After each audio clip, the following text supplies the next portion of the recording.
ህዝቡ እየጮኸ ነው። ሶሻል ሚዲያ እየጮኸ ነው። አብሮን የሚሰራ ሰው እየጮኸ ነው። አለቆች እየጮኹ ነው። ምንድነው እዚህ ጩኸት መካከል እኔ የምሰቃየው? ለዚህ ድራማ ላዝንም ይቅርታ አድርግልኛል። ይቅርታ አድርግልኝ። እንዲህ ማልቀስ ቀላል ነው? ይህ ሁሉ ብላ 300 ሰው መሃል ነፃ የወጣሁት አምባሳደር ሌባ ከሆነች ትጠይቅ ተብሎ ሌባ ስላልሆንኩ ነው። 300 ሰው ተታለን ነው። ኤምባሲ እንዲከፈት ነው እኛ የፈረምነው፣ ለስከዳር አይደለም ስላሉ ነው። ለዚህ ድራማ በጣም አዝናለሁ። ጊዜ ባናባክን ይሻላል። እስከዳር ቆይ አታልቅሺ። ለዚህ ነው እኮ ኢትዮጵያ የማትቀየረው ለዚህ ነው። ይሄ አይገባኝም ነበር። ግድ የለም ይሄ አይገባኝም። ገፍተው አንተ ፊት አደረሱኝ። እግዚአብሔር ይስጣቸው ጠላቶቼ። ግድ የለም አሁን ኢትዮጵያ መቀየር ያቃታት ያንቺ አይነት እና የኤልሳቤት አይነት ሰዎች ስለበዙ ነው። አንደኛ ሰው አጥፊ ደካማ እንደሆነ ማመን አለበት። እግራቸውን እንደፈለጉ የሚያደርጉ ሰዎች እያየን ይጫወቱብናል። ኳስ ሜዳ ገብታችሁ ኳሷን እያያችሁት እግራችሁ ማዛቀቷችሁ እግራችሁ የእናንተ እግር የማይነሳ ሆኖ ኳስ አንድ ሰው ወስዶባችሁ ይሄዳል። ውጭውን እንደምናላግጠው አይደለም ኳስ በከፍተኛ ደረጃ እግራቸውን እንደፈለጉ የሚያደርጉ ሰዎች እያየን ይጫወቱብናል፣ እንዲያሽከረክሩናል። እኔ ሰርግ ካለብኝ ሰርጉ የኔ ከሆነ እዚህ ያለ ሰው ሁሉ ወደደም ጠላም የሰርጉ አካል መሆን አለበት። ልጅ ቢያምብህ እናት ቢያምብህ ጉዳይ አይደለም። መንገድ ዘጋለሁ።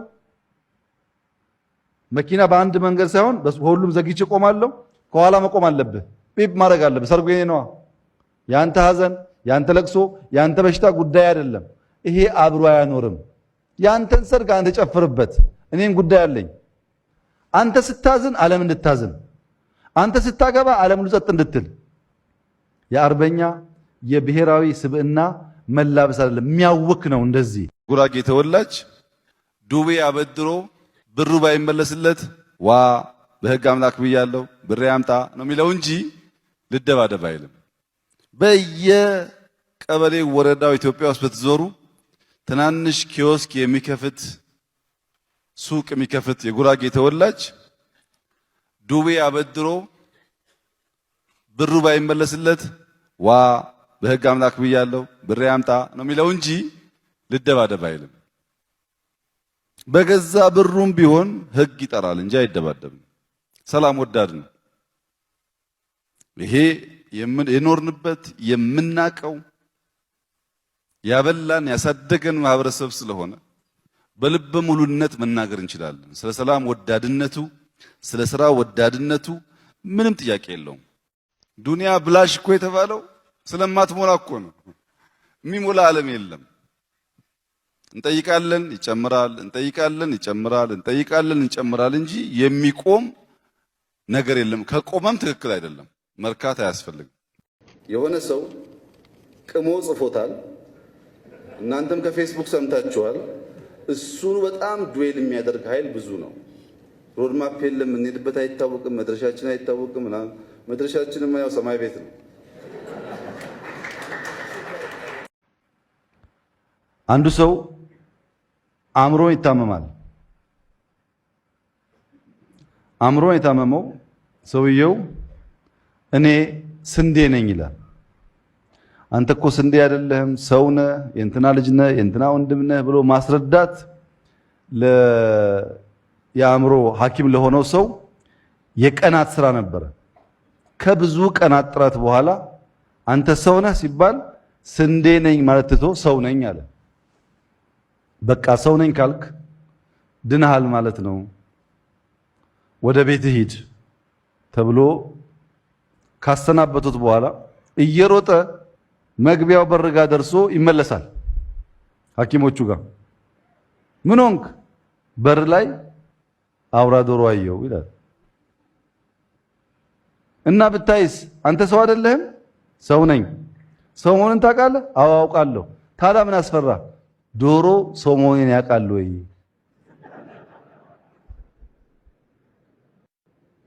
እመነው መጀመሪያ ያለህበትን ነገር። ችግር ካለ ኮሬክቲት፣ የተበላሸ ካለ አስተካክለው። አለበለዚያ እየኖርክበት እንንትና ከዛ ባዶ እንዲነግሩ አትጠብቅ። ኦሮሞን አይንህን ጨፍንና ሀብትን ልዝረፍ ብትለው ሊዘረፍ ዝግጁ አይደለም። ሶማሌን ዛሬ አጋር ነህ የአጋር ሚና ተጫዋች ብትለው ሊቀበል ዝግጁ አይደለም። አማራን ከሌላው ህዝብ ነጥለህ አንተ እንደዚህ እያልክ ልታስጠቃው ብትሞክር ሊጠቃ የሚፈልግ ህዝብ አይደለም። ሌላውም ደግሞ በዚህ 3 ዓመት ውስጥ ይብዛም ይነስም የኢትዮጵያ አንድነትና በጋራ መኖር አስፈላጊነቱ ገብቶታል። አይቀበልም ያን ሐሳቤ። ዘሞስት ቾቭኒስት የሆነው ኃይል አምባገነን የሆነው ኃይል ነው ለህዝቦች ስም እየሰጠ ሲከፋፈል የነበረው። ይሄን ሊቀበል የሚችል ኃይል ኢትዮጵያ ውስጥ የለም። ብንደራጅም ባንደራጅም ላይፉ ሻል ሲል አሮጌውን ጥሎ ወደ አዲስ ሰፈር እየሄደ ምንም ችግር የለውም። ይሻላል ወይ ብለን ማሰብ ነው ያለብን እንጂ ስራ በተጀመረ ቁጥር ስሙ ብዙ ነው እና ደህንነት ወርሰን ለማውረስ ያለን ፍላጎትና መሻት አንለውም ባፋችን፣ ግን በተግባር ያለው እንቅስቃሴ አንዱ ችግር ነው። ካልነካካነው አይቀየርም፣ መነካካት አለበት። ለመነካካት ደግሞ የሚደፈር ብቻ ሳይሆን የሚፈቅድ ማንነት ደግሞ የለም። እንዲሁ በምኞት አይቀየርም፣ መንካት ይፈልጋል። ከአራሹ ይልቅ ተኳሹን የሚያወድስ ከአራሹ ከሰራተኛው ይልቅ አጥፊውን የሚያወድስ አመለካከት አክሮስ ዘ ካንትሪ ያለ አቲቲዩድ ነው። ጀግና ማለት ጠዋትና ማታ ሰርቶ ልጆቹን የሚያስተምር አይደለም። ጀግና ማለት ክላሽ አንግቶ የሚሳደብ ነው። ጀግና ሰራተኛ ነው። ያ አመለካከት ግን የለም። ለዚህ ነጋዴው እንደ ሌባ እንደ ስራ ፈጣሪ ሳይሆን እንደ አጉዳይ የተወሰደበት ዋናው ምክንያት ማወደስ የምንፈልገው ተኳሹን ስለሆነ በሁለት ሳምንት ይሄን አረፋ መንግስት አባረሬ 4 ኪሎ የአባቶቼን ርስት ወርሳለሁ ያለው አልተሳካለትም። ቦታውን አሳስተው ከሆነ አድራሻውን ብቻ እንዲያስተካክሉ ለማለት እኛ እጅ ላይ ስለሆነ የቀለለባችሁ እንጂ እናንተ ብትመጡማ ማኖ በማኖ እንደምትሆኑ አትጠራጠሩት። ምክንያቱም ቅድም እንዳነሳችሁት ውስጥ ያለው አርበኛም ቦታው ካልተመቸው የኮብራው አይነት ካልተመቸው እዚህ የበላ እዛም ይሰራ ስለሆነ ማለት ነው። ከሚሊየን በላይ ሰራተኛ ያለው መንግስት ሁሉን ሰው የሚያቅበት ቴስት ማድረግ የሚችልበት መሳሪያ የለውም፣ ቴክኖሎጂ የለም። እየፈተሽን ይሄ ሰው ጤነኛ ነው ይሄ ጤነኛ አይደለም ማለት አንችልም። ደህንነት በእኛ እጅ አልነበረም፣ መረጃ አልነበረንም። በምን ትርክት ኢትዮጵያን ወደፊት መውሰድ እንዳለብን የተዘጋጀ ነገር የለም። ሞራል ብቻ ነው ያለው። ለዚህ ነበር ከዚህ ቀደም ከሞራል ወጣችሁ ተዘጋጁ፣ ሐሳብ አዘጋጁ የሚል ኮሜንት ሰጥቻችሁ ነበር እና ትብብርን መደጋገፍን ገንዘብህ ማድረግ አለብህ። ለብልጽግና ለሀገር ለውጥ ስትል እግር እየጎተትክ ብትሄድ ግን ጥፋት ነው። ችግር ካለው አርሙት ቤታችሁ ስለሆነ እንዴ አንተን የሚያክል ሰው እንዴት ለሰው ይገዛል? ሲሆን ይገዛል እንጂ ለምን ትላካለህ? አንተ ወረዳ ይዘህ ዞን ይዘህ ሚኒስተር ይዘህ ለሰው ተላላኪ ከምትሆን ለምን ላኪ አትሆንም? አውጣው የባርነት መንፈሱን ኢንፌሪቲውን አውጣው ከውስጥ 13.5 ሚሊዮን አባል ያለው በአፍሪካ ትልቁ ፓርቲ ስክነት ይፈልጋል። ዝም ብሎ ብርጭቆ ተሰበረ ጫጫታ፣ ውሃ ተደፋ ጫጫታ አያስፈልግም። ስክነት ያስፈልጋል። ለሁሉ ነገር ሪአክት ማድረግ አይቻልም። ለሁሉ ነገር ምላሽ መስጠት ተገቢ አይደለም። ስትበቁ መስከን ይጠይቃል። ዝም ያለ ውሃ ጥልቀት አለው ይባላል። ስክን ማለታችን የማድረግ አቅማችን የሚያሳይ እንጂ መድከማችን አያሳይም። አንዳንዱን ቸል ብሎ ማለፍ ያስፈልጋል። መስከን ያስፈልጋል። ህዝቡ እየጮኸ ነው። ሶሻል ሚዲያ እየጮኸ ነው።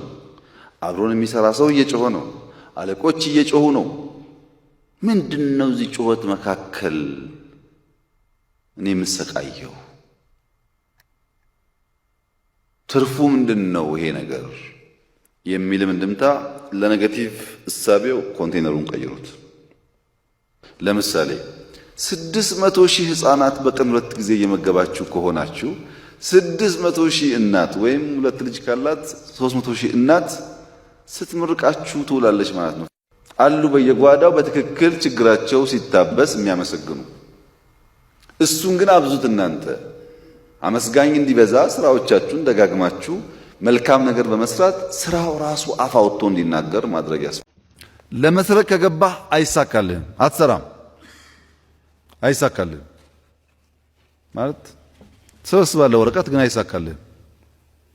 ለስራ ከገባህ እግርን የሚያስረውን ሰውዬ እግርን አስለቅቀ የምታልፍና የምትሰራ ከሆነ አንተ ታልፋለህ። በዘመናት መካከል አንተና ስምህ ይጸናሉ። የመለመን ጸጋ አለኝ። ልመና በጣም የሚሳካልኝ ሰው ነኝ። እድሜዬም በሙሉ ማለት ነው። ለምኜ ብዙ አላጣም። በልመና ምርጫ ስወዳደር አጋሮ ላይ ትምህርት ቤት ዩዝ ሴንተር ምናምን የዛሬ 10 ዓመት ሰርቻለሁ። በልመና በጣም ብዙ ፕሮጀክቶች ኢትዮጵያ ውስጥ ሰርቻለሁ። አሁንም በልመና የምሰራቸው ስራዎች አሉ። ነገር ግን ጊዜ ያልጠበቀ የሚባለውን ጉዳይ አንድ ነገር ስላስታወሰኝ ጥያቄው ከሱ እነሳለሁ። የዛሬ 10 ዓመት ገደማ ከሜክሲኮ በቦሌ መንገድ ላይ ብዙ ጊዜ ፌዴራል ፖሊሶች መሳሪያ ይዘው ዱላ ይዘው አልፎ አልፎ ይቆማሉ እና በዚያ በማልፍበት ሰዓት ሰዎች ወክ እያደረጉ ልክ ፌዴራል ፖሊስ አካባቢ ሲደርሱ ሸሸት ሲሉ አያለሁ እና አስተዋልኩ። ይሄ ጉዳይ ከምን ተፈጠረ? ለምንድን ነው በየቦታው ፖሊስ የምናስቀምጠው? ፖሊስ አለ ማለት ሰው አዚፍ ሰላም የለም አይነት ፊሊንግ ተፈጥሮበት በሰላም እየተጓዘ ቆይቶ ፖሊስ ጋር ሲደርስ ነቃ ነቃ ይላል፣ ይሸሻል። ይሄን ፕሮፖዛል ለመንግስት አቀረብኩኝ። በወቅቱ ፖሊስ በየቦታው ባናቆም ከኤርፖርት ጀምረን ዋና ዋና ቦታ ላይ ካሜራ ሲስተም እናስቀምጥና አልፎ አልፎ ግን ፓትሮል እያስቀመጥን ችግር ሲያጋጥም ፓትሮል ሄዶ ይፍታው። ኔጌቲቭ እና ፖዚቲቭ ፒስ የሚባል ነገር አለ። ዝም ብሎ ሰላም አለ ሳይሆን ሰው በውስጡ አልቲሜት የሰላም ፊሊንግ እንዲኖረው የሚያደርግ ስራ ነው ይሄ ሐሳቡ። በወቅቱ መንግስት ጊዜው አይደለም ስላለ ፕሮጀክቱን አልፈቀደም። ከዛ ፌዴራል ፖሊስ ጥያቄ ያቀረብኩላቸው ትንሽ እንዲያግዙና ስራው እንዲሰራ፣ እነሱም በጀት የለንም አሉ። በወቅቱ ወደ ቻይና ተጓዝኩና የቻይና የተለያዩ ኩባንያዎች ፕሮጀክቱን አቀረብኩላቸው፣ ፈቀዱ።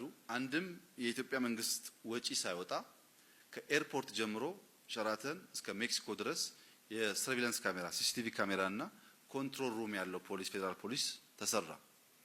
ፌዴራል ፖሊስ ስራውን ጀምረን ያን የሚያምር ኮንትሮል ሩም እስከምናስረክበው ድረስ እርግጠኛ አልነበረም። አንድም ኮንትራት የለንም፣ አንድም የገንዘብ ስምምነት አልጠየቅንም። በወቅቱ ከኢትዮጵያ ያገዙን አቶ አማራ አምሳሉ የሚባሉ የኢትዮጵያ ቴሌኮም ዋና ስራ አስፈጻሚ የነበሩ ሰው በፋይበር ኦፕቲክስ ዝርጋታ ከፍተኛ ድጋፍ አድርገውልን ነበር። ያኔ መነሻው ለሰላም ነበረ። አሁን አርቲፊሻል ኢንተለጀንስ ላይ የሲሲቲቪ ካሜራ ሚና እንደዚህ ይሆናል የሚል እምነትና እውቀት ኖሮን አልነበረም። ዛሬ ግን በዓለም ላይ ኤርፖርቶች ብቻ ከተማ ሳይወጣ በብዙ ሺህ የሚቆጠር ካሜራ አላቸው። ለምን? የሰው ልጅ አፍንጫውን፣ ጺሙን፣ ጸጉሩን፣ ቅንድቡን ብዙ ነገሩን መቀየር ይችላል። ማስክ የለበሰ ማንነቱን ሊቀይር ይችላል። አንድ የሰው ልጅ መቀየር የማይችለው ታርጋ አለው። ያም ታርጋ የአይኑ ቅድ ነው። የአይኑን ቅድ ማስፋት ወይም ማርዘም አይችልም ሰው። ካሜራዎች ልክ ሰውን ሲወስዱ መላ ማንነቱን ቢወስዱም ልክ እንደ መኪና ታርጋ አተኩሮ ግን የአይኑን ቅድ በሳይዝ ይወስዳሉ። ብዙዎች መልካቸውን ከቀየሩ በኋላ ይሄ ሰው አብይን ይመስላል ብሎ ካሜራ ያነጻጽራል።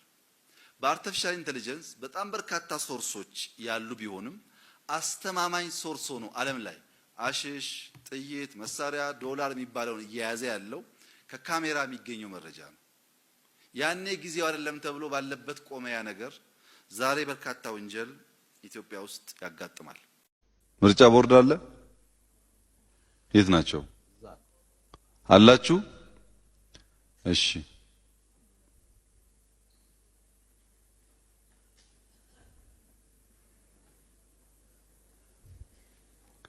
ታዛቢዎች ይሰማል? ለአንድ ፕሬዝዳንት እና ለሁለት ምክትል ፕሬዝዳንቶች 4 ሰው እንጠቁማለን። ከአራቱ አንደኛውን ፕሬዝዳንት ሁለቱን ምክትል አድርገን አንደኛውን እንተዋለን። ለፕሬዝዳንትነት እጩ አባል እንዲሆን መጠቆም የምትፈልጉትን ሰው በእጃችሁ ታሳዩኛላችሁ።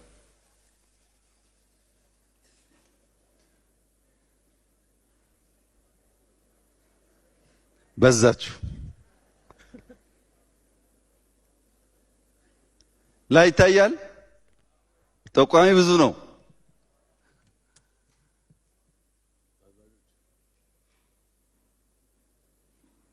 እሺ አቶ ደስታው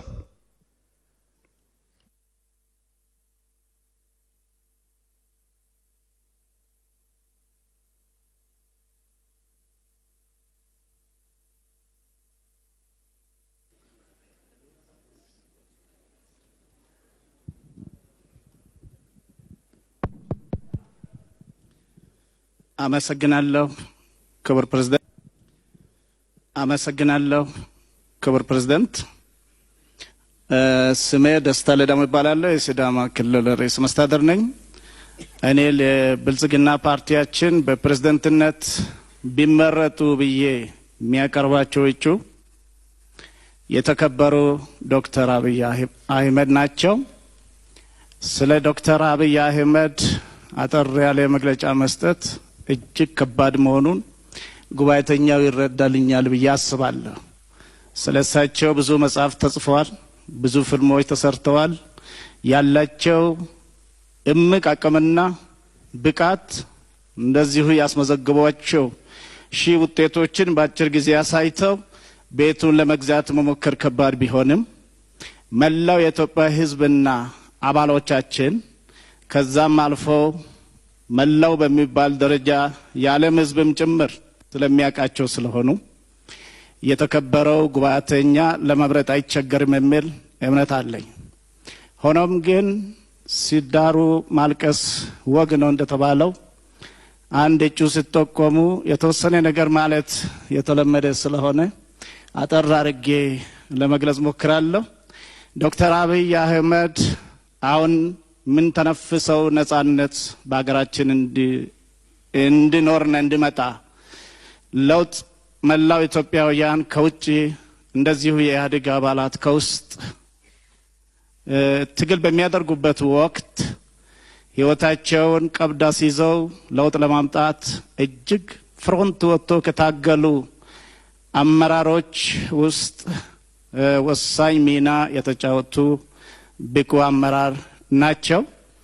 የኢትዮጵያን መጻኢ ዕድል ለውጥ ከመጣ በኋላ እንዲያሳኩም የታሪክ ኃላፊነት በእሳቸው ላይ ከወደቀበት ጊዜ ጀምረው ጠዋት ሲያስረዱን እንደነበረው ኢማጂነሪ ሆነው ከሚታየው ዓለም አድማስ አሻግረው የኢትዮጵያ ችግርንም መፍትሄውንም አይተው እጅግ በሚያስደምም ፍጥነት ያንን ወደ እቅድ ቀይረው ስልት አበጅቶለት በሚደንቅ ኮሚኒኬሽን ችሎታቸው አመራሩና ምልዓተ ህዝቡን አሳምነው ያሰቡትን እንዲተገበር በማድረግ ከችግር ከፈተና ወደ ድልና ወደ ልዕልና ኢትዮጵያን በማሸገር ሂደት በጣም የሚገርሙ በተለይ ወደ ኃላፊነት ከመጡ ጊዜ አጭር ቢሆንም ተቆጥሮ የማይዘልቁ ውጤቶችን አስመዝግበዋል።